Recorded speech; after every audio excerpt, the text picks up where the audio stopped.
जवानों, तुम्हारी जवानी जवानी रह जाएगी, और अगर मक्के की सुनहरी वादी में बुराई फैलती रहेगी तो ऐसी जवानी से कोई फायदा नहीं। अगर तुम जवान हो तो अपने लिए और समाज के लिए कोई काम करो। नबी ने ऐलान नहीं किया था कि मैं नबी हूं, ऐसे में आने वाले सरकार के साथ हो लिए। मक्के की वादी में 20 साल का नौजवान मेरा खुदा का पैगंबर मुस्तफा जाने रहमत अपने काशाने अक़दस से निकलते हैं और मक्के की वादी का दौरा करते हैं। ऐसे आलम में एक कारोबारी जो मुल्क शाम से कपड़ों का कारोबार करने मक्का आया था, उस कारोबारी ने सरकार की बारगाह में अर्ज किया कि मोहम्मद इब्ने अब्दुल्लाह, ऐ अब्दुल मुत्तलिब खाने काबा के मुतवल्ली के प्यारे पोते, मैं रहने वाला मुल्क शाम का हूं। मैं कारोबारी घर से मक्का आता जाता रहता हूं, मगर मक्के के एक बंदे ने मेरा सामान ले लिया, कपड़े ले लिए, तयशुदा रकम उसने नहीं दिया। जब मैं मुतालबा करता हूं तो कहता है कि चले जाओ वरना तुम्हारा खात्मा कर दूंगा। मोहम्मद रसूलुल्लाह सल्लल्लाहु ताला अलैहि वसल्लम आखिरी पैगंबर बनकर तशरीफ लाए और दुनिया वालों को बताया, ऐ दुनिया वालों, मैं जिस मजहब का प्रचार कर रहा हूं ये कोई नया मजहब नहीं है, बल्कि ये मजहब पुराना है, हजरत आदम से चला था। मोहम्मद रसूलुल्लाह ने उस मजहब का प्रचार किया और आज तक वो मजहब चल रहा है। इंशाअल्लाह ताला सुबह कयामत तक वो मजहब चलता रहेगा। इसलिए मुसलमानों, बाद में जितने भी मज़ाहिब आए हैं, इन तमाम मज़ाहिब का कोई एतबार नहीं है। इसलिए कुरान सबसे बड़ी किताब है, खुदा का कलाम है, और खुदा ने अपने कुरान में, अपने कलाम में इस बात को वाज़े फरमा दिया है कि दुनिया में जितने भी मजहब का नाम सुनते हो ये सारे मज़ाहिब लोगों के अपने मन घड़त है, वरना अल्लाह की बारगाह में अगर कोई मजहब है तो मजहब इस्लाम है। इन्ना दीना इंदल्लाहिल इस्लाम, बेशक अल्लाह की बारगाह में मजहब अगर कोई है तो मजहब इस्लाम है। प्यार से बोलिए, हजरात झूम के बोलिए सुभान अल्लाह। एक बात और मैं आपको बताता हुआ गुजरूं, इस्लाम का माना क्या होता है? मान लेना। प्यार से बोलो, इस्लाम का माना, झूम के बोलो भाई, इस्लाम का माना मान लेना। इसीलिए तो इस्लाम के फॉलोअर को मुसलमान कहते हैं कि मुसलमान ने मान लिया है। क्या माना है? खुदा एक है, मुसलमान ने मान लिया। अरे झूम के बोलिए ना। आदम से लेके मोहम्मद रसूलुल्लाह तक जितने भी अंबिया आए सब खुदा के पैगंबर हैं, मुसलमान ने मान लिया है। कयामत हक है, मुसलमान ने मान लिया है। नमाज फर्ज है, मुसलमान ने मान लिया है। जन्नत दोज़ख हक है, मुसलमान ने मान लिया है। मरने के बाद कब्र में सवालात होना तय है, मुसलमान ने मान लिया है। मैदान महशर का बर्पा होना है, मुसलमान ने मान लिया है। हर तरीके के तमाम काम का हिसाब किताब होना है, मुसलमान ने मान लिया है। कयामत को आना है, मुसलमान ने मान लिया है। पता चला कि इस्लाम का माना मान लेना है, और जो मान लेता है वो मुसलमान होता है। खुदा एक है, मान लिया वो मुसलमान है। मेरे बुजुर्गों और दोस्तों, अब जब मानने की बात आ गई है तो मानने वाले कौन हैं? आप कहेंगे कि ये मुसलमान है, मैं कहूंगा ठहर, मुसलमान तो एक इंसान का नाम है। आप इंसान हो, आप मुसलमान हो। मैं इंसान हूं, मैं मुसलमान हूं। ये औरतें इंसान है, मुसलमान है। आपके अब्बा इंसान है, मुसलमान है। आपके दादा इंसान है, मुसलमान है। मेरे बुजुर्गों और दोस्तों, तो जिन जिन लोगों ने माना है उन सबों को मुसलमान कहा जाता है। लेकिन जमीन को क्या कहोगे? आसमान को क्या कहोगे? चांद को क्या कहोगे? सूरज को क्या कहोगे? शजर को क्या कहोगे? हजर को क्या कहोगे? पहाड़ को क्या कहोगे? पर्वत को क्या कहोगे? हवा को क्या कहोगे? फरिश्तों को क्या कहोगे? जिन्नात को क्या कहोगे? तो मुझे कह लेने दो, दुनिया की सारी चीजें, चाहे वो जमीन है वो भी मुसलमान, आसमान है वो भी मुसलमान, शजर है वो भी मुसलमान, हजर है वो भी मुसलमान, पत्ते हैं वो भी मुसलमान, डालियां हैं वो भी मुसलमान, चांद है वो भी मुसलमान, सितारे हैं वो भी मुसलमान, सूरज है वो भी मुसलमान। इसलिए कि मुसलमान उसको कहा जाता है जिसने मान लिया है। अब इंसान अगर माने तो वो भी मुसलमान। जमीन ने भी माना है खुदा एक है तो जमीन भी मुसलमान, आसमान ने भी माना खुदा एक है तो आसमान भी मुसलमान, चांद ने माना है खुदा एक है तो चांद भी मुसलमान, सूरज ने माना है खुदा एक है तो सूरज भी मुसलमान, पहाड़ ने भी माना है खुदा एक है तो पहाड़ भी मुसलमान। तो दुनिया वालों कान खोल कर सुन लो, अगर तुमने ये तय कर लिया है कि मुसलमान को हम दुनिया से मिटा देंगे, मुसलमान को तबाह बर्बाद कर देंगे, मुसलमानों के घरों को बुलडोजर से वो खत्म कर देंगे, मुसलमानों की नस्ल को मुनक़ता कर देंगे, मुसलमान की जायदाद को तबाह बर्बाद कर देंगे, मुसलमान की आल औलाद को निकम्मा बना देंगे, मुसलमान की जमीन जायदाद को लेकर उसे अपाहिज कर देंगे, मुसलमान को जमीन से नेस्तो नाबूद कर देंगे। तो कान खोल कर सुन लो, अगर सिर्फ इंसान का नाम मुसलमान होता तो तुम मिटा देते। जमीन भी मुसलमान है, जमीन को क्या करोगे? आसमान भी मुसलमान है, आसमान को क्या करोगे? पहाड़ भी मुसलमान है, पहाड़ को क्या करोगे? अगर मुसलमान से इतनी चिढ़ है तो जमीन पे रहना छोड़ दो, आसमान के नीचे रहना छोड़ दो। और ये मुमकिन नहीं, अगर मुमकिन नहीं तो तुम तो बर्बाद हो सकते हो, तुम तो तबाह हो सकते हो, मगर मुसलमान आदम अलैहिस्सलातो तस्लीम के जमाने से था, अब भी है और इंशाअल्लाह ताला सुबह कयामत तक रहेगा। नारे तकबीर, नारे रिसालत, मसलके आला हजरत। बहुत उम्दा, वाह। बात मेरी समझ में आ रही भैया आपको? अरे बोलिए ना। पढ़े लिखे लड़के बैठे हैं जो स्कूल कॉलेज यूनिवर्सिटी में पढ़ते हैं, उनके लिए बहुत उम्दा मैसेज मैंने आप दिया है, जानकारी में इसे रखो और रख करके कहीं अगर जरूरत पेश आ जाए तो इसको पेश करो कि मुसलमान को तुम कहां तक बर्बाद करोगे, मुसलमान को कहां तक खत्म करोगे। हाँ, उनको चिढ़ है और जब चिढ़ है तो खास तौर पे हमारे भारत की धरती पर एक मुहिम चली हुई है, मुसलमान को खत्म करो, मुसलमान को नेस्तो नाबूद करो। और ये मुहिम चलाते हुए चलाने वाले थक गए, लेकिन इस्लाम की लौ न बुझी है न बुझती नजर आ रही है। इस्लाम का खात्मा न हुआ है न होता नजर आ रहा है। ये मुस्लिम कौम न तबाह हुई है न तबाह होती नजर आ रही है। आखिर आज दुश्मन परेशान है, हम मुसलमान के खिलाफ जाल बिछा रहे हैं, लेकिन मुसलमान तबाह क्यों नहीं हो रहा है? इसका मजहब इस्लाम खत्म क्यों नहीं हो रहा है? आइए मैं आपको बताता हुआ गुजरूं। अमेरिका में एक शहर है कैलिफोर्निया, क्या नाम है? अरे बोलिए। कैलिफोर्निया, वो एक शहर है अमेरिका में। 1904 मसीहा में उस कैलिफोर्निया शहर में एक इलेक्ट्रिक का बल्ब जलाया गया था। 2004 मसीहा में 100 साल मुकम्मल होने के बाद लोगों ने जब सर्वे किया तो नतीजा ये निकला कि पूरे 100 साल के अंदर ये बल्ब 1 सेकंड के लिए भी बुझा नहीं है। 100 साल से ये बल्ब जल रहा है तो जलता आ रहा है, अब तक ये नहीं बुझा है। अल्लाह अल्लाह, बड़े बड़े इंजीनियर खड़े हो गए और सर जोड़ करके तज्जिया करने लगे।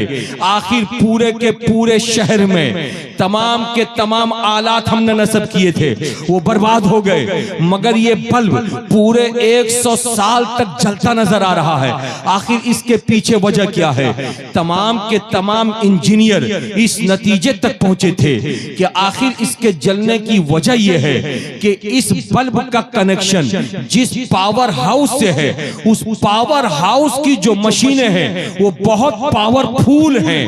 100 साल के अंदर मशीनें एक लम्हे के लिए भी बंद नहीं हुई हैं, और जब बंद नहीं हुई हैं तो मुकम्मल पावर इस बल्ब को मिलता नजर आ रहा है। तो जब मशीन से इसका मजबूत कनेक्शन हो गया और जब मशीन 100 साल से मुकम्मल चालू है तो पावर पहुंचाती नजर आ रही है और ये बल्ब जलता नजर आ रहा है। समझ में ये आया, जब पावर मजबूत हो तो बल्ब को को जलने से कोई रोक नहीं सकता है। हजरात, बात खत्म हो गई। अब मैं आपसे कहना यह चाह रहा हूं कि जब पावर मजबूत था तो बल्ब बुझा नहीं एक लम्हे के लिए, बल्ब जलता नजर आया। ऐ मुस्लिम कौम बता, आखिर तेरे अब्बा भी थे वो जल रहे थे। ऐ मुस्लिम कौम, तुम्हारे दादा भी थे वो भी जल रहे थे, तुम्हारे परदादा भी थे वो भी जल रहे थे। आज भी तुम और हम जल रहे हैं। कल भी हमारी मस्जिदों से अल्लाहू अल्लाहू की सदाएं बुलंद हो रही थी, आज भी हमारी मस्जिदों से अल्लाहू अल्लाहू की सदाएं बुलंद हो रही हैं। हमारी मस्जिदों को तबाह करने की कोशिशें जारी हैं, लेकिन मस्जिदें आबाद हैं। हमारे मदरसों को वीरान करने की बातें चल रही हैं, मगर मदरसे आज आबाद हैं। हमारे घरों को, हमारी खानकाहों को लोग बर्बाद करने के दर पे हैं, लेकिन हमारी खानकाहें चमकती नजर आ रही हैं। हमारे चेहरे से दाढ़ी को मिटाने की कोशिशें हो रही हैं, मगर मुसलमान के चेहरे पे दाढ़ियां नजर आ रही हैं। हमारे घर की मां बहनों के सरों से दुपट्टे हटाने की कोशिशें की जा रही हैं, मगर दुपट्टे जू के तू हमारी मां बहनों के सरों पे आज नजर आ रहे हैं। आखिर वजह क्या है तो मुझे कह लेने दो।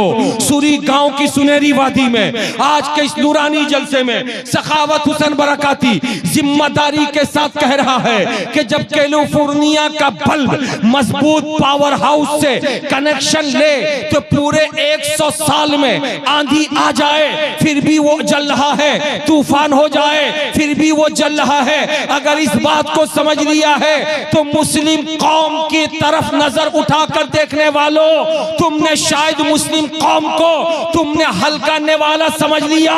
ये मुसलमान किसी भी जमाने में हल्के नहीं रहे, इसलिए कि मुसलमान का कनेक्शन मदीनतुल मुनव्वरा से है। और मदीने में कौन रहता है?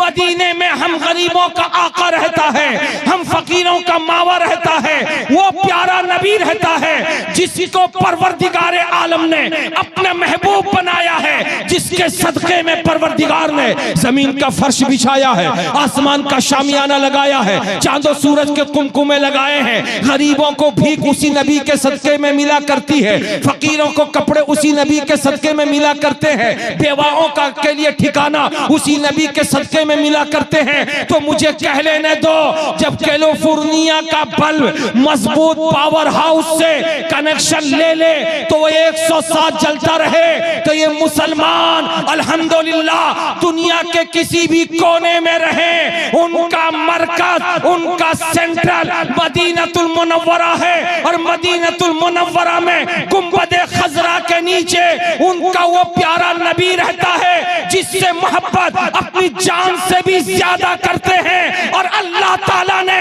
उस नबी को रूह जमीन की तमाम चीजों से सबसे ज्यादा पावरफुल बनाया है, जिसकी तरफ बरेली का ताजदार इमाम इश्क व मोहब्बत सैयदी आला हजरत इशारा करके दुनिया वालों को बताते हैं, सबसे औला व आला हमारा नबी, सबसे बाला व आला हमारा नबी, सारे अच्छों में अच्छा समझिए जिसे है उस अच्छे से अच्छा हमारा नबी। नारे तकबीर, नारे रिसालत। शायर इस्लाम जनाब सद्दाम राही वस्तवी।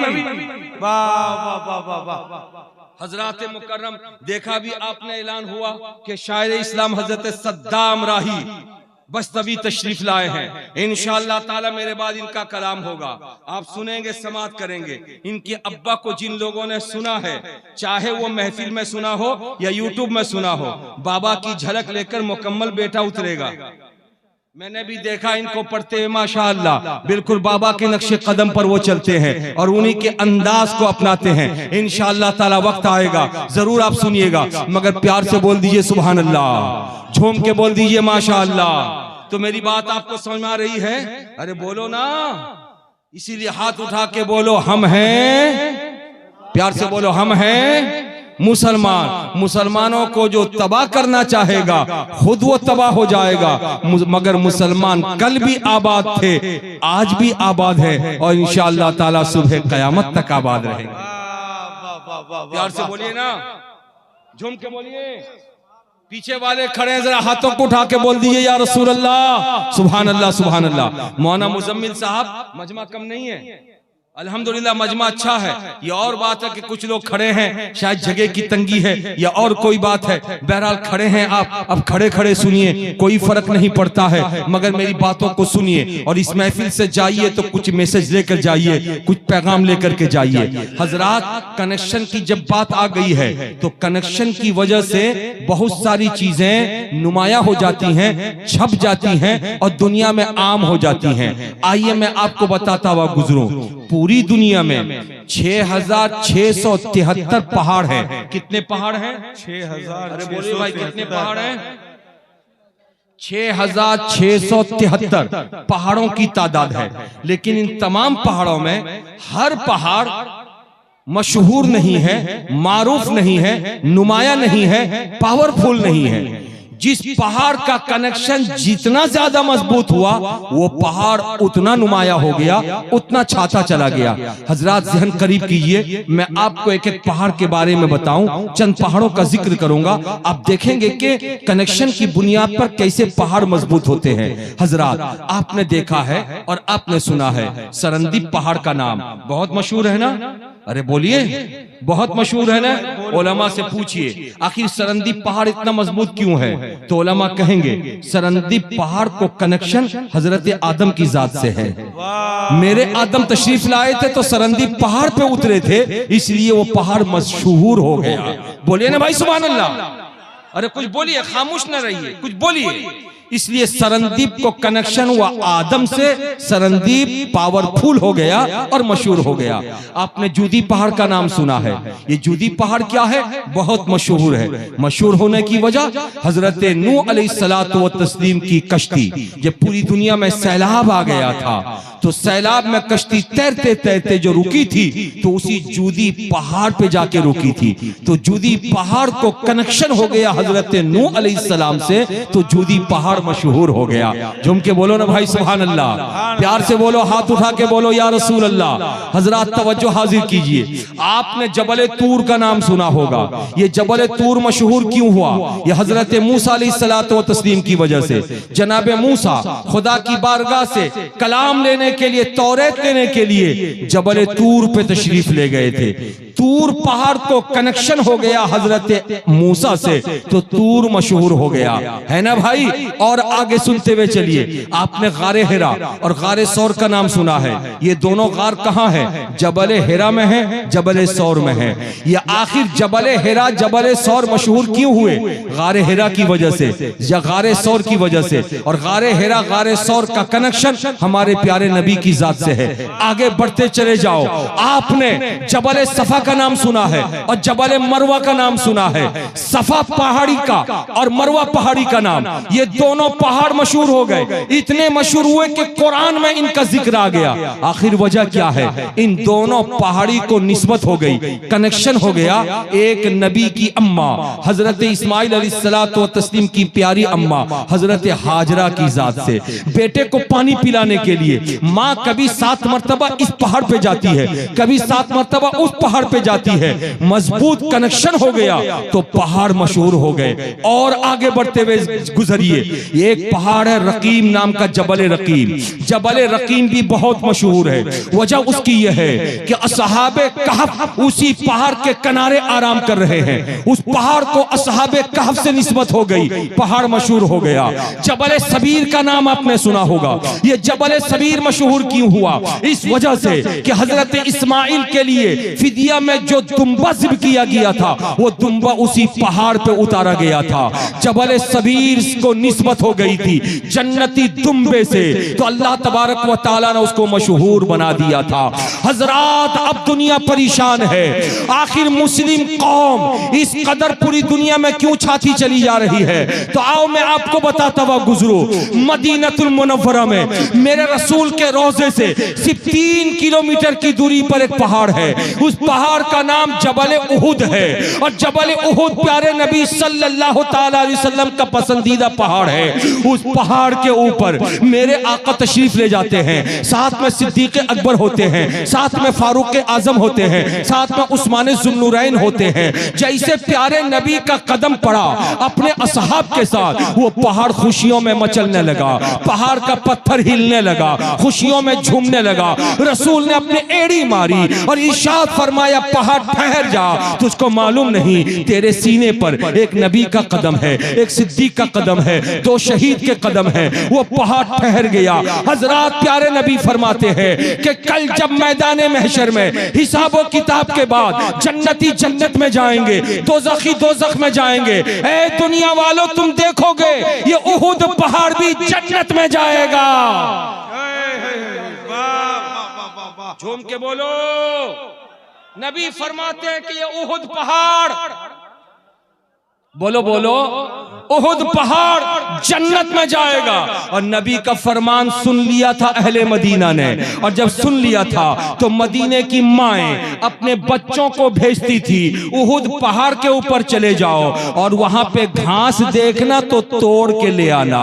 जब बच्चे घास तोड़ के ले आते तो माएं उन घास को घर में महफूज रखती। जब किसी बच्चे के पेट में दर्द होता तो घास को आप रगड़ती और रगड़ के उसका पानी पिला देती। किसी को भूख सताती तो घास का एक टुकड़ा खिला देती तो उसकी भूख मिट जाती। पूछने वालों ने पूछा था, ऐ मदीने की पाक बीवियों, आखिर उहुद पहाड़ की घास में क्या तासीर है? तो बताने वाली खवातीन ने बताया था, बताने वाली पाकीज़ा औरतों ने बताया था कि हम जिस पैगंबर का कलमा पढ़ते हैं उस नबी ने जन्नती होने की पहचान दुनिया वालों को बताया था। उसी पहचान में उहुद पहाड़ का भी जिक्र किया था और कहा था ये उहुद पहाड़ जन्नती है। लिहाजा जब जन्नती पहाड़ है तो उस पहाड़ के ऊपर जो घास है वो जन्नती मेवा है। हम उस मेवा को ले लेते हैं, बीमारों को खिलाते हैं तो शिफा मिलती है, भूखों को खिलाते हैं तो भूख मिटती है। तो मुझे कह लेने दो सूरी गांव वालों, अगर आपका मिजाज हाजिर है, अगर मेरी बात समझ रहे हैं तो मुझे कह लेने दो उहुद पहाड़ जन्नती है। क्यों जन्नती है? इसलिए कि ये पहाड़ नबी से मोहब्बत करता है। ऐसी मोहब्बत कि नबी ने कदम रखा तो पहाड़ हिलने लगा, पहाड़ मचलने लगा। जैसा कि हजरत अख्तर परवाज और नाते पाक पढ़ रहे थे, इनके अशआर आप सुनते जा रहे थे, मचलते जा रहे थे, जबान से अल्हम्दुलिल्लाह कहते जा रहे थे, हाथों को उठा करके लहराते के नारा लगाते जा रहे थे। नबी का नाम अजान में सुनते हैं, अंगूठे को चूमते हैं, तकरीर में सुनते हैं, दुरूद शरीफ पढ़ते हैं, प्यारे नबी का जिक्र होता है, आपका दिल बाग बाग हो जाता है। ये इंसान है, नबी का जिक्र सुनते ही दिल बाग बाग हो जाता है। वो पहाड़ था, नबी ने कदम रखा था तो पहाड़ का दिल भी बाग बाग हो गया। नबी ने एड़ी मारी, इरशाद फरमाया ठहर, तेरे सीने पर एक नबी है, एक सिद्दीक है, दो शहीद हैं। मुझे कह लेने दो मोहब्बत नबी की बुनियाद पर जब उहुद पहाड़ जन्नती हो सकता है तो ऐ सुन्नियों अपनी किस्मत पर नाज करो। पूरी दुनिया में टोपी दाढ़ी वाले बहुत मिलेंगे मगर हर एक के दिल में नबी का प्यार नहीं होता। सूरी गांव वालों, तुम्हारा सीना इश्क रसूल का अगर मदीना है तो मुझे यकीन के साथ कह लेने दो तुम जन्नती हो। इसीलिए आला हज़रत कहते हैं तुझसे और जन्नत से क्या मतलब, मुनाफिक दूर हो, हम रसूलुल्लाह के जन्नत रसूलुल्लाह। नारे तकबीर, नारे रिसालत, मसलके आला हजरत। प्यार से बोलो भाई, बहुत अच्छा पैगाम के बोलो। जिसको जिसको निस्बत मिली, कनेक्शन मजबूत होता चला गया, वो पॉपुलर होता चला गया। तो मुसलमान को निस्बत है मोहम्मद अरबी की जात से, मुसलमान को निस्बत है खुदा के आखिरी पैगंबर से, मुसलमान को निस्बत और कनेक्शन है मुस्तफ़ा जाने रहमत से। और जब नबी से निस्बत है तो उसका उठना बोलता है नबी नबी, उसका बैठना बोलता है नबी नबी, उसका चलना बोलता है नबी नबी, उसका सोना बोलता है नबी नबी। आपको मालूम नहीं है आखिर बगदाद के गौस को हमने देखा नहीं है, मगर 11वीं शरीफ में उनका जिक्र क्यों करते कराते हैं? आखिर हमने अजमेर के गरीब नवाज को हमने देखा नहीं है, आखिर उनका जिक्र करते कराते क्यों है? आखिर हमने दिल्ली के महबूब इलाही को देखा नहीं है, उनकी याद क्यों मनाते हैं? महरौली के कुतुबुद्दीन को देखा नहीं है, उनकी याद क्यों मनाते हैं? हमने बरेली के ताजदार इमाम इश्क व मोहब्बत को देखा नहीं है, उनकी याद क्यों मनाते हैं? मारहरा के शयूख सरकार हसनुल उलमा को हमने देखा नहीं, हुजूर अच्छे मियाँ को हमने देखा नहीं, हुजूर सुथरे मियाँ को, सैयदी शाह बरकतुल्लाह को हमने देखा नहीं, उनका जिक्र क्यों करते हैं? और जिनके नाम से आज का जलसा हो रहा है, बशीरी मुंशी बशीर, बोलिए ये बुजुर्ग जिनके नाम का जलसा है, आखिर उनसे हमारी इतनी मोहब्बत क्यों है, इतना लगाव क्यों है? तो मुझे कह लेने दो, ये जितने बुजुर्गों का मैंने जिक्र किया ये कोई मामूली नहीं थे। इन्होंने अपनी जिंदगी में रसूल कौनैन से अपने रिश्ते को मजबूत किया था, और जिसका रिश्ता जितना मजबूत होता चला गया वो कौम में उतना पॉपुलर होता चला गया, उतना मशहूर होता चला गया। तो दुनिया की अगर मुसलमान को खत्म करना चाहे तो मैं डंके के चोट पर कहता हूं, खत्म करने वाले खुद बर्बाद हो जाएंगे, मगर मुसलमान को खत्म नहीं कर सकेंगे। अमा खत्म क्या करेंगे? ये इनसे बड़े बड़े दुश्मन मक्के की वादी में, अरब की धरती में थे, जो इस्लाम को पनपने नहीं देना चाहते थे, मगर इस्लाम ऐसे आगे बढ़ा, इस्लाम ऐसे आगे बढ़ा। उलमा की तवज्जो चाहूंगा, मेरा रसूल गारे हिरा में था, 40 बरस की उम्र है, गारे हिरा से कुरान की 5 आयतें लेकर आया, जैसे सुनाया आबादी में तो 4 आदमी सुनकर कलमा पढ़े थे। मुस्तफा जाने रहमत सल्लल्लाहु अलैहि वसल्लम ने दारे अरकम में छुप के कुरान की तालीम दी, और जैसे वापस आए तो 42 आदमी कलमा पढ़े। आगे बढ़ जाओ, मुस्तफा जाने रहमत सल्लल्लाहु ताला अलैहि वसल्लम ने जैसे शेब अबी तालिब से आकर कुरान सुनाया तो 42 की तादाद 85 में बदल गई। और आगे बढ़ो, इस्लाम को रोकने की कोशिशें होती रही, लेकिन जंगे बद्र में नबी ने कलमा सुन्नत पढ़ा करके कुरान सुनाया तो 85 की तादाद 313 में बदल गई। जंगे बद्र से निकलकर मुस्तफा जाने रहमत ने जैसे कलमा सुनाया, कलमा पढ़ा के कुरान सुनाया, सुलह हुदैबिया में 313 की तादाद 1400 में बदल गई। और आगे बढ़ो, मुसलमान को रोकने की कोशिशें हो रही है, लेकिन मुस्तफा जाने रहमत कुरान सुना रहे हैं। फतेह मक्का के दिन मुस्तफा ने कलमा पढ़ाकर कुरान सुनाया तो 313 की तादाद 10,000 में बदल गई। और आगे बढ़ो, जंगे हुनैन में नबी ने कुरान सुनाया तो 12,000 की तादाद हो गई। आगे बढ़ो, जंगे तबूक में रसूल ने कुरान सुनाया, 12,000 की तादाद 40,000 में बदल गई। और आगे बढ़ो, फतेह मक्का के दिन, हज्जतुल वेदा के दिन मुस्तफा जाने रहमत ने कुरान सुनाया तो 40,000 की तादाद 70,000 में बदल गई। और जब रसूल ने आखिरी सांस लिया मदीनतुल मुनव्वरा में तो 70,000 की तादाद 1,24,000 में बदल के मुसलमान दुनिया में छा गए। और आज तक रोजाना सुबह जब मोबाइल खोल के यूट्यूब देखोगे तो हर सुबह पूरी दुनिया में दर्जनों लोग कलमा पढ़ के मुसलमान बनते हुए आपको नजर आएंगे। प्यार से बोलो, बीच में कोई नौजवान खड़ा होके नारा लगा दे, कोई एक नौजवान खड़ा होके नारा लगा दो भैया, नारा लगाइए, नारा लगाइए, वाह लगाइए।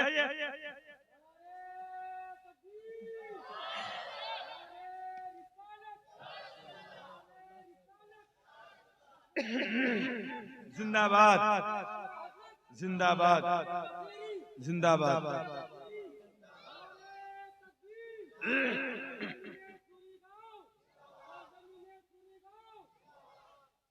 सुभान अल्लाह, सुभान अल्लाह। ये मुसलमान नारा लगाने से डरते हैं, और चाय खाने पे जब बैठेंगे सुबह सुबह उठ करके तो बातें करेंगे कि हमारा कौन क्या बिगाड़ लेगा। हमारा कौन क्या बिगाड़ लेगा, हम तो मार देंगे, काट देंगे, ये करेंगे, वो करेंगे। और नारा लगाने से हिचकिचा रहा है।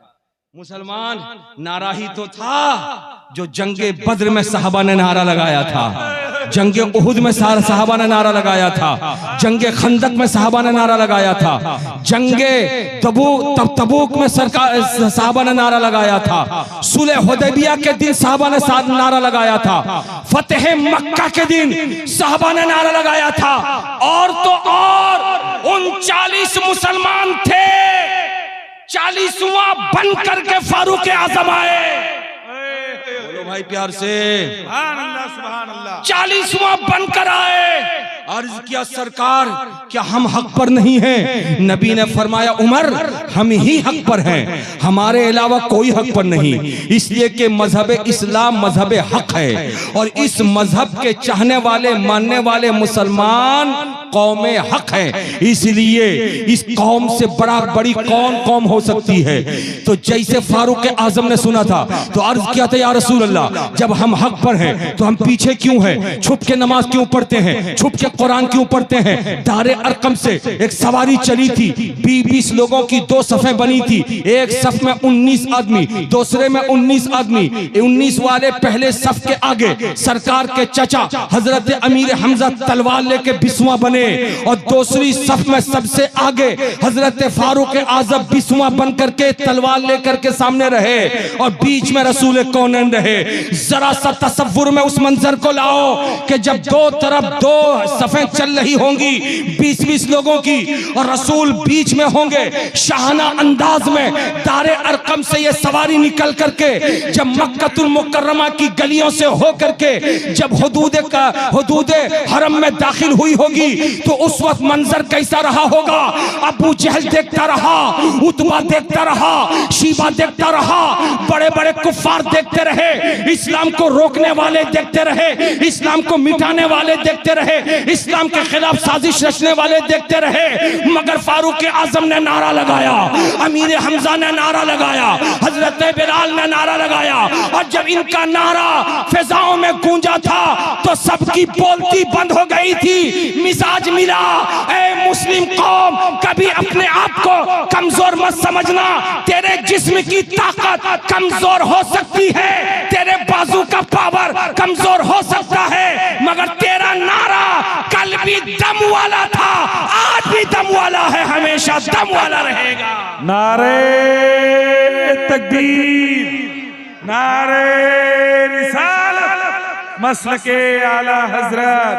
वाह वाह वाह वाह वाह, प्यार से बोलिए सुभान अल्लाह, तारीखी गुफ्तगू है। झूम के बोलिए माशाअल्लाह। ईमान को कमजोर होने मत दीजिए हजरात, यही तो हमारा ईमान है। मेरे साथ मिलकर के नारा लगाओ, नारे तकबीर, हाथों को उठा के नारा लगाइए, नारे तकबीर, नारे रिसालत, नारे रिसालत, मजहब इस्लाम, मजहब इस्लाम।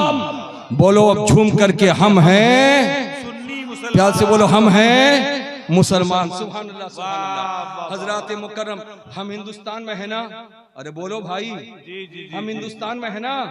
और हिंदुस्तान में 2014 के बाद जिंदगी गुजारना आपके लिए, हमारे लिए, सबों के लिए कठिन हो गया। और ऐसा कठिन हो गया कि कदम कदम पर हमें टॉर्चर किया जाता है। हमारे चेहरे की दाढ़ी को देख कर ट्रेन में कहा जाता आगे बढ़ो, यहाँ सीट नहीं है। हमारे सर की टोपी को देख करके कहा जाता दूसरी दुकान में जाओ नाश्ता करो, यहाँ आपके लिए नाश्ता नहीं है। हमारा इस्लामी नाम देख करके मेलों में कहा जाता दुकान खत्म करो, तुम्हारे दुकान लगाने की जगह नहीं है। अरे बोलो ना जी। हमारे नाम को सुन करके दुनिया कहती यहां से हट करके रहो, तुम्हारे लिए यहां जगह नहीं है। ऐसे आलम में मुसलमान करना क्या है? अपना लोहा मनवाने के लिए, अपनी अहमियत को उजागर करने के लिए, अपने आप को दुनिया वालों के सामने पेश करने के लिए क्या करना है? क्या तलवार निकालना है? क्या भुजाली निकालना है? क्या नेपाला निकालना है? क्या बंदूक निकालना है? क्या पिस्तौल निकालना है? क्या जबान से गालियां देनी है? आखिर हम किस तरीके से आने वाली कौम के ज़हनो फिक्र को मुतज़्ज़ल कर सके?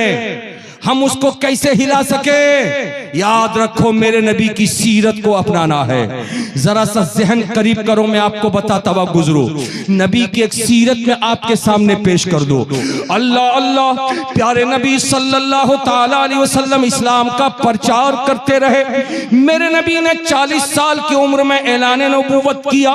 13 बरस तक मक्कतुल मुकर्रमा में रह करके मुस्तफा जाने रहमत ने इस्लाम का प्रचार किया, मगर तरह तरह से नबी को अजियत पहुंचाई जाने लगी। नबी कोनो मका के खिलाफ साजिशें रची जाने लगी। इस्लाम के खिलाफ लोग जहर उगलने लगे, इस्लाम को नेस्तो नाबूद करने की कोशिशें करने लगे। 13 बरस के बाद हुक्म रब्बी आया, महबूब मक्का छोड़ो, मदीनतुल मुनव्वरा आबाद कर दो। प्यारे नबी मक्का छोड़कर मदीनतुल मुनव्वरा तशरीफ ले गए, मगर मक्के के कुफार वहां भी बाज नहीं आए।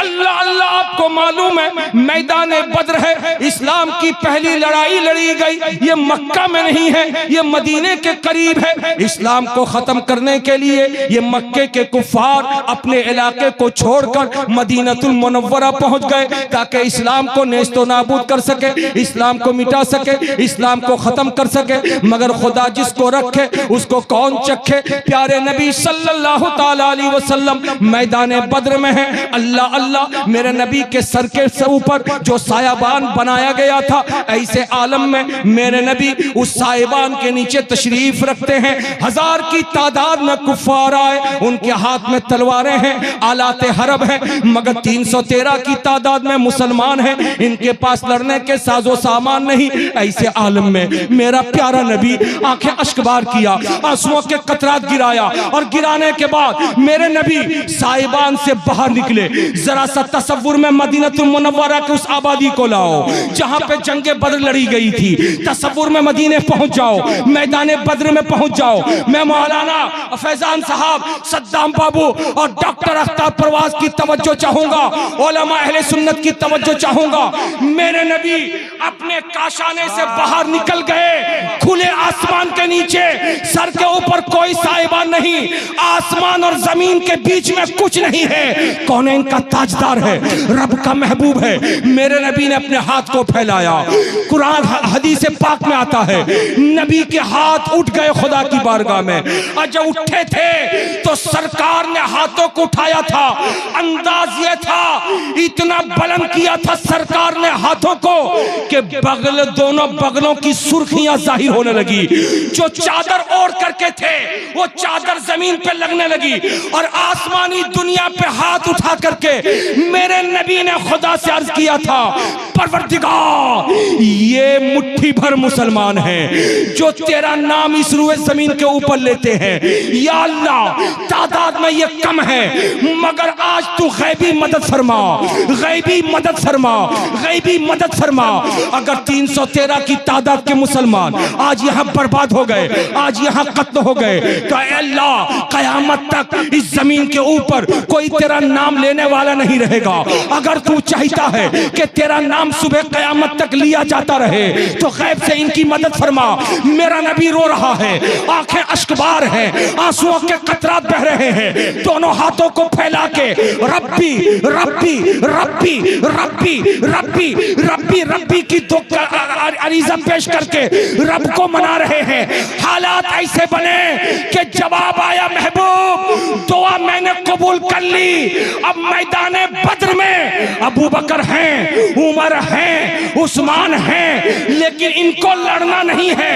इनसे कह दो इनके हाथ में तलवार नहीं तो कोई बात नहीं, खजूर की टहनी इनको पकड़ा दो। ये मैदान बद्र में खजूर की टहनी को हरकत देते रहेंगे, और मैं जिब्रील के जरिए मैं फरिश्तों का जमघट भेज रहा हूँ। ये फरिश्ते जाएंगे और जाने के बाद तलवार चलाएंगे, अबू बकर हाथों को हरकत देंगे, मगर जिब्रील तलवार से काफिरों की गर्दन उड़ाते नजर आएंगे, इसराफिल काफिरों की गर्दन उड़ाते नजर आएंगे।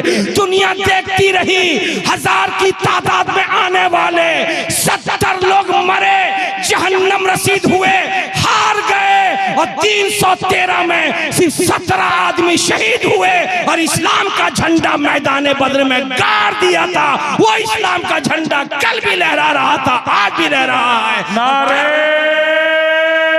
तकबीर, नारे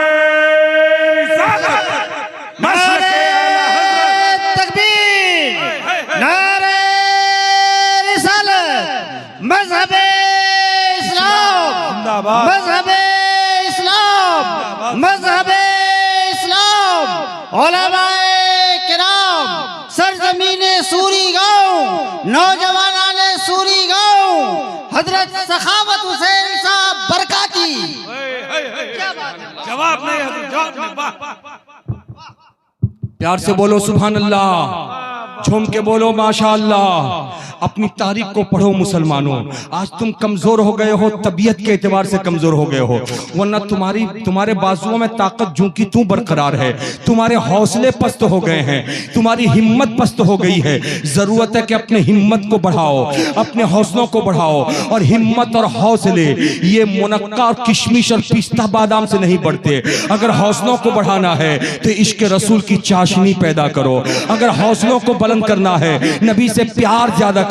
अगर हिम्मत को बढ़ाना है, नबी की सीरत को इख्तियार करो। अगर हौसलों को बढ़ाना है तो कुरान पर अमल करो। अगर हिम्मत को आगे बढ़ाना है तो साहबा से मोहब्बत करो, वलियों से मोहब्बत करो। खुराफात को छोड़कर इस्लामी तरीके पर ढल जाओ। ये माँ बहनें बैठी हैं, इनके लिए भी मैसेज दूंगा।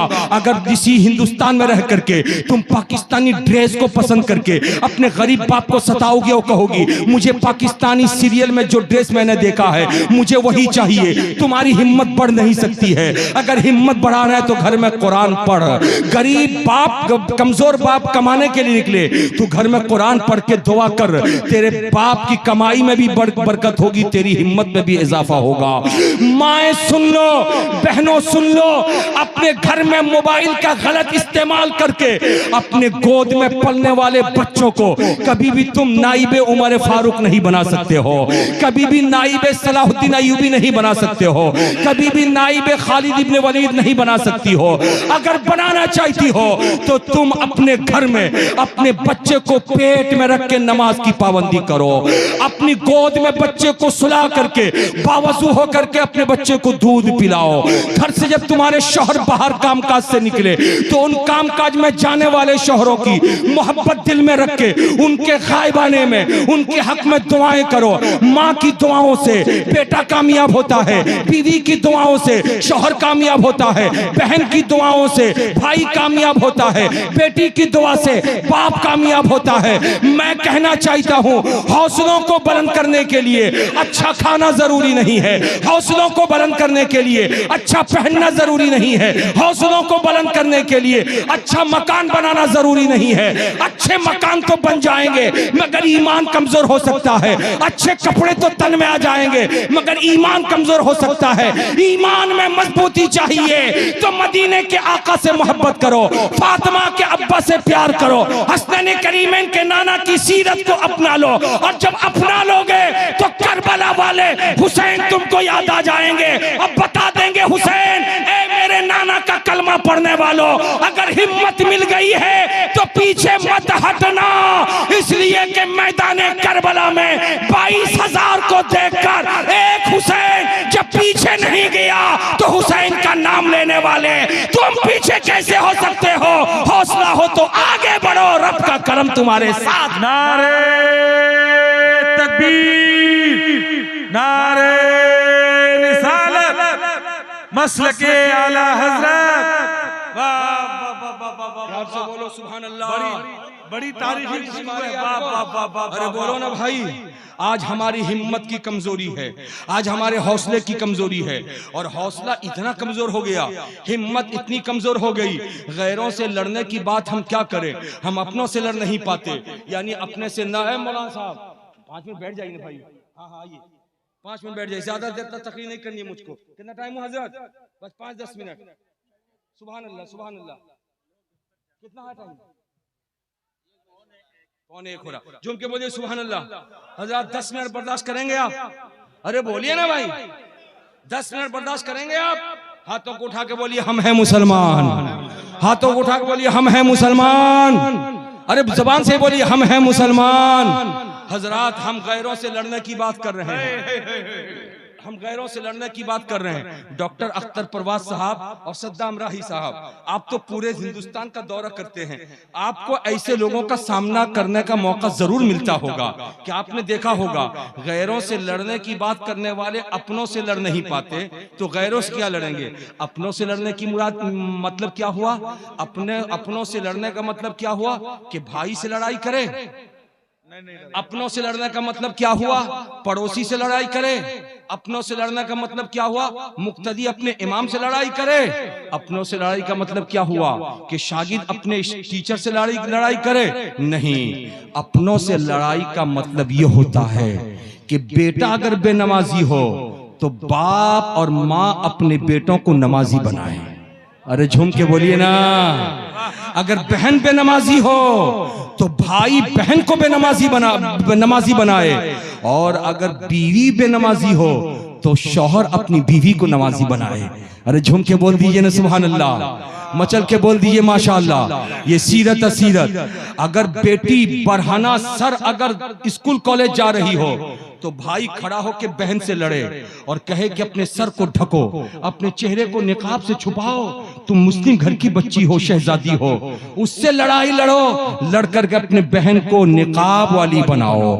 अगर अपनों से लड़ाई की बात आती है तो सुनो, अगर कोई भाई शराब पीता है तो उससे लड़ो और लड़के कहो इस्लाम में शराब हराम है, ना हम खुद पिएंगे ना तुमको पीने देंगे। अपनों से लड़ो। अपनों से लड़ने की बात आई है तो सुनो, सूरी गांव आने वालों, मुझे मालूम है आज हर घर में मेहमान है। 5-5 किलो 7-7 किलो 10-10 किलो हर घर में बना होगा। खा करके सब आकर के बैठे हो, एक मैसेज लेकर के जाओ, अपनों से लड़ो। अपनों से लड़ने का मतलब क्या हुआ? अगर गांव में किसी लड़के की शादी हो रही है और वो शादी कराने वाला बाप, लड़के का बाप, दूल्हा का बाप अगर डिमांड का मुतालबा करके फटफटिया मांगा होगा, 2-4-5 लाख रुपए नकदी मांगा होगा, साजो सामान मांगा होगा, फिर अपने बेटे को दूल्हा बना के लेके जाने की कोशिश कर रहा है, तो गांव वालों लड़ो, उसकी शादी का बाइकाट करो, उसकी शादी का बाइकाट करो। और हाथ उठा के बोलो ना भाई, अगर सही बात बोल रहा हूं तो सही है कि नहीं है? और अगर वो न माने तो उसके बेटे के वलीमा का बाइकाट करो। जहेज का मुतालबा करना हमारी शरीयत में जायज नहीं है, हमारी शरीयत में जायज नहीं है। अगर अपनों से लड़ने की बात है तो अपनों से लड़ो। लड़ने के लिए जरूरी है, देखो कौन गैर शरई काम कर रहा है कि बाप के मर जाने के बाद, माँ के मर जाने के बाद एक बहन जो दूसरी बस्ती में जिसकी शादी हुई है, तवज्जो के साथ सुनना, दूसरी बस्ती में शादी हुई है, वो अपने भाई के पास आती है और कहती है मेरे भैया, मेरे माँ बाप के जायदाद का हिस्सा मुझको दे दे। ये हिस्सा मैं खुद नहीं मांग रही हूँ, इस्लाम ने मुझको हिस्सा दिया है और कहा है बाप माँ के हिस्सों पे बेटे का 2 हिस्सा होता है, बेटी का 1 हिस्सा होता है। बेटी आकर के मांगे, बहन से मांगे, अगर कोई भाई अपनी बहन को अपने माँ बाप का के जायदाद का हिस्सा न दे तो बस्ती वालों खड़े हो जाओ, उसके खिलाफ लड़ो, इसलिए कि इस्लाम के कानून का खून हो रहा है। अपनों से लड़ने की बात है तो सुनो, तुम्हारी गांव तुम्हारी बस्ती में किसी की शादी हो रही है, शादी होगी 18 तारीख को, लेकिन 15 तारीख से उसने माइक लगा दिया है और गंदे गंदे गाने लगा करके पूरे बस्ती के चैन को खत्म कर दिया, पूरे बस्ती के सुकून को खत्म कर दिया। नौजवान लड़के जिनको नात याद करनी चाहिए वो 3 दिन तक गाना सुन रहे हैं, छोटे बच्चे जिनको कलमा याद होना चाहिए वो गाना सुन रहे हैं। वैसे के खिलाफ गांव के नौजवानों खड़े हो जाओ और खड़े होकर शादी जिसके घर में हो रही है उसके घर में पहुंचो, माइक बंद करवाओ और बंद करवा के कहो अगर तू मुसलमान है तो तेरे इस्लाम का वास्ता, अगर तू मुसलमान है तो कुरान का वास्ता, गाना बंद कर दे। इसलिए कि गाना गा करके और गाना सुना करके जब बहू को घर लाया जाता है तो चंद दिनों के बाद वो बहू आने से पहले सबों को उस बहू के साथ ससुर गाना सुना के बच्चों को नचाए थे। अब वो बहू शादी करके आएगी, 1 महीने के बाद सास को भी नचाना शुरू करेगी, ससुर को भी नचाना शुरू करेगी, जिसकी वजह से आज हमारे दारुल इफ्ता में, इस्लामी दारुल इफ्ता में जाकर के अब जायजा ले लो, किसी चीज का फतवा इतना नहीं मांगा जाता है जितना तलाक के मैटर का फतवा मांगा जाता है। हजरात, अगर अपनों से लड़ना हो तो कोई आदमी खड़ा होकर पेशाब कर रहा है तो उसको तंबीह करो और कहो मुसलमान हो तो बैठ के पेशाब कर। हजरात, ये अपनों से लड़ने की बात है, मगर हम अपनों से नहीं लड़ते। हम लड़ते हैं तो गैर से लड़ते हैं, हम हक के लिए नहीं लड़ते, हम लड़ते हैं तो नाहक के लिए लड़ते हैं, हम इस्लाम के लिए नहीं लड़ते, हम लड़ते हैं तो खुराफात के लिए लड़ते हैं। इसलिए जलसा करने का मकसद सिर्फ और सिर्फ यही है कि अगर मुसलमान हो तो इस्लाम को समझो और इस्लाम को समझने से पहले ये बात अच्छी तरह याद कर लो कि जितनी भी खुशियां हैं ये सब जमीन के ऊपर है, जमीन के नीचे जाने के बाद, मर जाने के बाद जमीन धरी की धरी रह जाएगी, बैंक बैलेंस बैंक में रह जाएगा, हालात ऐसे बनेंगे, प्रोपर्टी बन के रह जाएगी। आए थे खाली हाथ, गए हो खाली हाथ, वहां कुछ मिलने वाला नहीं। अगर मिलेगा तो जमीन के ऊपर अगर आमिना के लाल से प्यार किया होगा, अब्दुल्ला के नूरे नजर से मोहब्बत किया होगा, हलीमा सादिया के लख्ते जिगर से मोहब्बत किया होगा, फातिमा के अब्बा से मोहब्बत किया होगा, हसनैन करीमैन के नाना से प्यार किया होगा, कौनैन के ताजदार से प्यार किया होगा, उन्हीं का प्यार कब्र में भी काम आएगा, हश्र में भी काम आएगा। इसीलिए आला हजरत इमाम इश्क व मोहब्बत कलम उठा के तहरीर फरमाते हैं, लिहद में इश्क रुखे शह का दाग लेके चले, अंधेरी रात सुनी थी चराग लेके चले, और तेरे गुलामों का नक्श कदम है राह वफा, वो क्या बहक सके जो ये सुराग लेके। दोस्तों मैं आपको बताता हूँ, आज गुजरूं, आपने एक माहौल बनाया है, इस माहौल की आखिरी कड़ी के हिसाब से मैं एक बात आपके सामने बता देना चाहता हूँ। हजरात मुकर्रम मस्जिद के इमाम साहब, सुनिए तवज्जो के साथ, मस्जिद के इमाम साहब अगर खुले सर बाजार में घूमे तो आपको हैरत होगी कि नहीं? अरे बोलिए ना जी। अरे मस्जिद के इमाम साहब खुले सर अगर बाजार में घूमे तो हैरत होगी। अरे बोलिए, हैरत होगी ना। इमाम साहब होकर खुले सर घूम रहे हैं, हैरत होगी ना। अरे इमाम साहब नाजायज कर रहे हैं अपने ओहदे के हिसाब से, ओहदे के हिसाब से कह रहा हूं, नाजायज कर रहे हैं तो हैरत हो रही है। क्यों हैरत ना हो? ये कौम तो ऐसी है कि जायज करने पे हैरत होती है। जी जी जी जी, जायज करने पे। बता दूं आपको, आमतौर पे गांव के लोग फटफटिया चलाते हैं, आप चलाते हम चलाते हैं, लेकिन किसी इमाम साहब ने अगर बाइक खरीद लिया तो, अरे बोलिए ना, इमाम साहब ने अगर बाइक खरीद लिया तो आपकी हैरत बढ़ जाती है।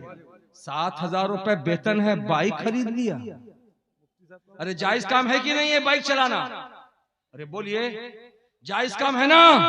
लेकिन ये मुस्लिम कौम जायज काम में भी उसको हैरत होती है। जब जायज काम में हैरत है तो नाजायज पे क्यों हैरत ना हो? हजरात, इस कौम का मामला ऐसा है, न इमाम के साथ, न मुक्तदी के साथ, न पीर के साथ, न मौलवी के साथ कुछ नहीं देखते, अपनी मर्जी देखते हैं। तो मर्जी देखने वालों, अपने लिए मर्जी देखो, लेकिन इस्लाम का जो तुमसे मुतालबा है उस मुतालबे में अपनी मर्जी न देखो, इस्लाम की मर्जी देखो। और जब इस्लाम की मर्जी देखोगे तो तुम्हारी बहनें तुम्हें याद आएंगी, तुम्हारी माएँ तुम्हें याद आएंगी, तुम्हारी बेटियां तुम्हें याद आएंगी। आइए मैं आपको इस सिलसिले का एक गोशा बता करके अपनी गुफ्तगू के खत्म होने का ऐलान करता हूँ। शादी शादी शादी हमारे इस्लाम का एक अहम हिस्सा है, लेकिन शादी कितनी महंगी हो गई इसका अंदाजा हमें और आपको नहीं है। अगर पूछना हो तो उससे पूछो जिसको 4-4 5-5 बेटी खुदा ने दिया है, वो क्या करेगा? 3 बीघा जमीन है, 2 बेटी की शादी में 3 बीघा जमीन बेच दिया, अभी भी 3 बेटियां हैं। अब वो शादी करेगा तो कैसे करेगा? आखिर में हालात ऐसे बनेंगे कि वो अपनी बेटियों को छूट दे देगा, जाओ जहां भागना है भागो, जाओ जहां जाना है जाओ। फिर हमारे घर की लड़की निकाब लगा के, बुर्का लगा के जब भागेगी तो हमें अफसोस होगा और हम चाय खाने पे बैठ के बात करेंगे, फला की बेटी भाग गई, फला की बहू भाग गई, फला की घर की लड़की भाग गई। तो भागने से पहले अपने माहौल में सुधार पैदा करो कि नकदी का मुतालबा करके, जहेज मांग के किसी बेटी वाले बाप पर बोझ न बना जाए, न बना जाए। इसलिए कि रसूलुल्लाह ने फरमाया, शादी को इतना आसान कर दो, शादी को आसान कर दो ताकि ज़िना करना बहुत दुश्वार हो जाए, लेकिन हमने उल्टा कर दिया कि शादी को दुश्वार कर दिया तो ज़िना करना आसान हो गया, ज़िना करना हल्का हो गया। चुनांचा कल तक तो जवान लड़की, कुंवारी लड़की भागती थी, अब तो 2-2, 3-3 बच्चों की माँ भी भाग रही है। हम देखते हुए नजर आ रहे हैं। और अगर भागने की बात आती है तो आओ मैं आपको बताता हुआ गुजरूं। अच्छा मुसलमान वो है जिसको अपना भी ईमान प्यारा है, अपने मुस्लिम भाई का भी ईमान प्यारा है, अपनी बीवी का ईमान भी प्यारा है, मोहल्ले और समाज की औरतों का भी इस्लाम प्यारा है। जिसको अपने साथ साथ गैरों के इस्लाम से प्यार होगा वो बात सोचेगा तो हक बात सोचेगा। आओ इसी तराजू में बताता हुआ गुजरूं। यूट्यूब आप देखते हो, बोलो यूट्यूब में आपने निकाब पहनने वाली औरतों को, लड़कियों को देखा होगा जो गैर मजहब के लड़कों के साथ भाग करके शादी रचा रही हैं, मुर्तद्दा हो रही हैं, इस्लाम से उनका हाथ खाली जा रहा है, इस्लाम की दौलत उनके सीने से निकल रही है, ईमान की दौलत उनके सीने से निकल रही है। आखिर इसका जिम्मेदार कौन है? जहां वो लड़की जिम्मेदार है कि मुर्तद्दा हो गई है, वहीं पे समाज के रहने वाले हम और आप भी जिम्मेदार है। अगर शादी को हमने हल्का कर दिया होता, वो लड़की भागती नहीं, इस्लामी तरीके से उसकी शादी हो जाती। लेकिन आज हालात ऐसे बन गए, हमने छूट दे दिया, अपनी बेटियों को दिया, अपनी बहनों को दिया, अपने घर की औरतों को दिया, जिसकी वजह से हमारे घर की लड़कियां अपने मोबाइल के जरिए स्कूल में पढ़ने वाली, कॉलेज में पढ़ने वाली, यूनिवर्सिटी में पढ़ने वाली, इलाके और समाज में रहने वाले गैर मजहब के लोगों से या मोहल्ले के मुस्लिम औबाशों से दोस्ताना हुआ, जिसकी वजह से रंग रंगेलियां मनाने के लिए बाहर निकल गई।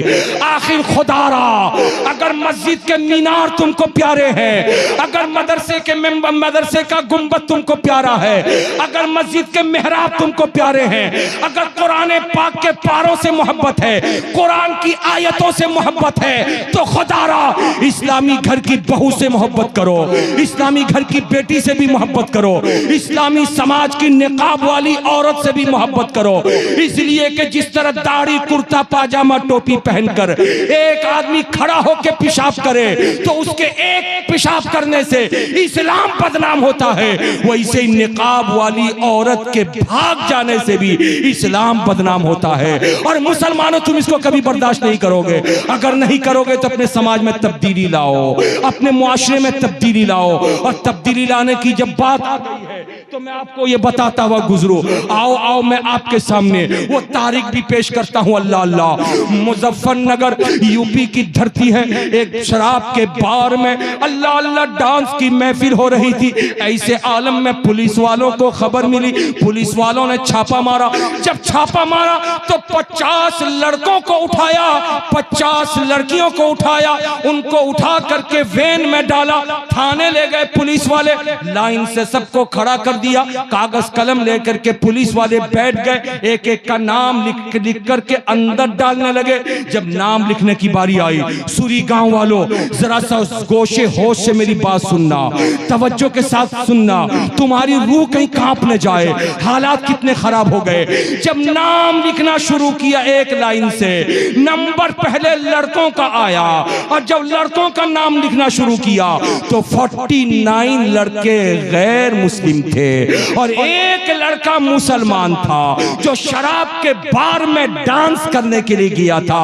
49 लड़के गैर थे, एक लड़का मुस्लिम था।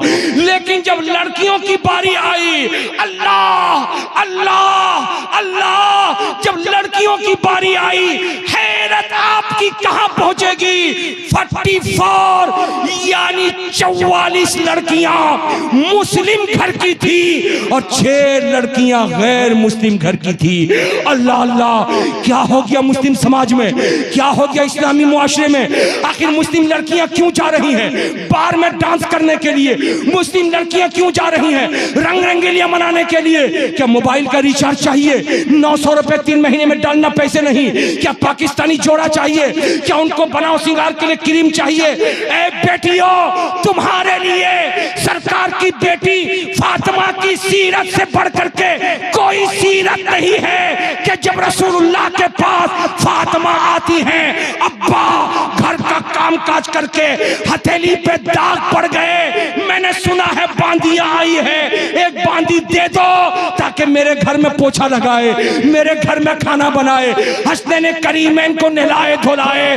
तो सरकार ने कहा था बेटी फातिमा तुम्हें मैं बांदी नहीं दूंगा, हाँ हाँ तुम्हें मैं तस्बीह बताऊंगा। 33 मरतबा सुभान अल्लाह, 33 मरतबा अल्हम्दुलिल्लाह और 34 मरतबा अल्लाह अकबर की तस्बीह पढ़ना।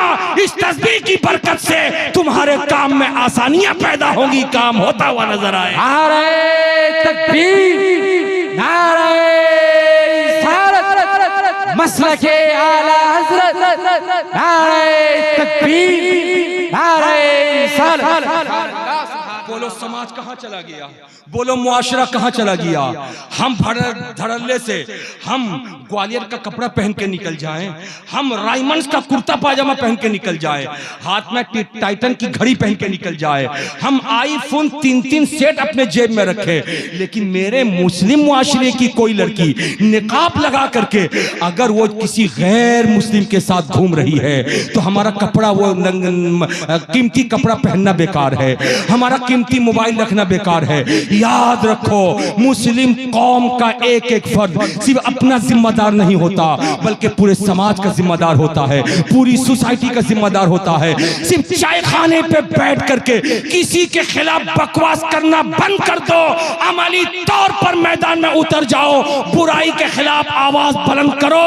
और अगर खुद बुलंद नहीं कर सकते हो तो ये उलमा जो गांव के जिम्मेदार होते हैं, हर बस्ती का इमाम होता है, हर मदरसे का टीचर होता है, अगर मजहबी एतबार से ये खड़ा हो, तुम अगर आगे नहीं आ सकते हो तो कम से कम इनके लिए दस्ते ताउन को आगे बढ़ाओ, इनके हाँ में हाँ मिलाओ। जब मुस्लिम समाज का कोई रहनुमा आगे बढ़ेगा तो अल्हम्दुलिल्लाह, पीछे जब कौम होगी तो बुराइयों का खात्मा होगा और इस्लाही काम होता हुआ।